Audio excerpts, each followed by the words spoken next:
Parlons vrai avec votre animateur préféré Speak et son invité spécial Fatou Dolé. Comment vis-tu ton identité en tant que personne albinos? En tant que personne albinos, je vis bien mon identité. Et aujourd'hui, l'albinisme pour moi a un atout. Quelle idée reçue aimerais-tu voir disparaître autour de l'albinisme? Il y a plusieurs préjugés que j'aimerais voir disparaître, mais je vais citer seulement 3. Le premier, c'est que les gens cessent de penser que tous les albinos appartiennent à la sirène des eaux. Le deuxième, que les gens évitent de cracher sur leur poitrine sous prétexte de ne pas vouloir donner naissance plus tard à un enfant albinos.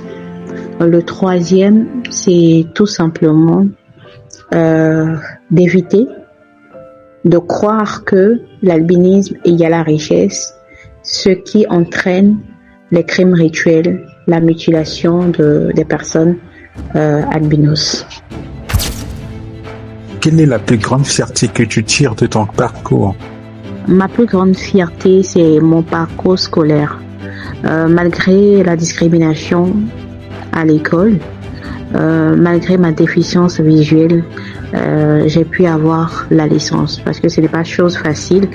Il y en a qui abandonnent à cause de la discrimination parce que j'ai été tellement discriminée et en plus de ça, la déficience visuelle n'a pas été chose facile, mais j'ai bravé ces 2 difficultés pour avoir ma licence aujourd'hui. Je peux dire que c'est ma plus grande fierté.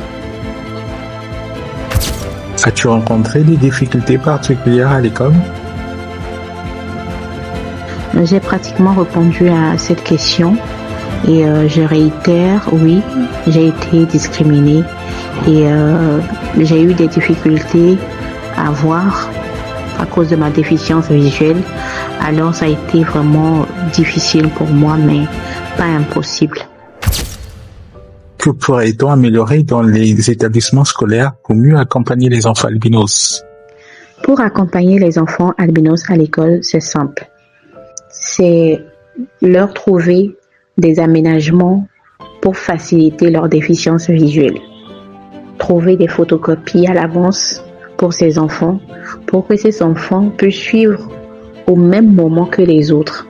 Parce que lorsque c'est écrit au tableau et que l'enfant n'arrive pas à lire, l'enfant est un peu en retard parce que l'enfant prendra le train plus tard, c'est-à-dire lorsque l'enfant va peut-être copier ou rentrer à la maison. Alors, il est préférable de faire des photocopies à l'avance, remettre à l'enfant et pendant l'explication, où tout le monde est en train de suivre au tableau, l'enfant est en train de suivre l'explication avec sa photocopie et ça permet d'être au même niveau de compréhension que les autres. Voilà, c'est tout ce que je peux donner comme petites astuces. Quelle a été ton expérience dans le monde du travail?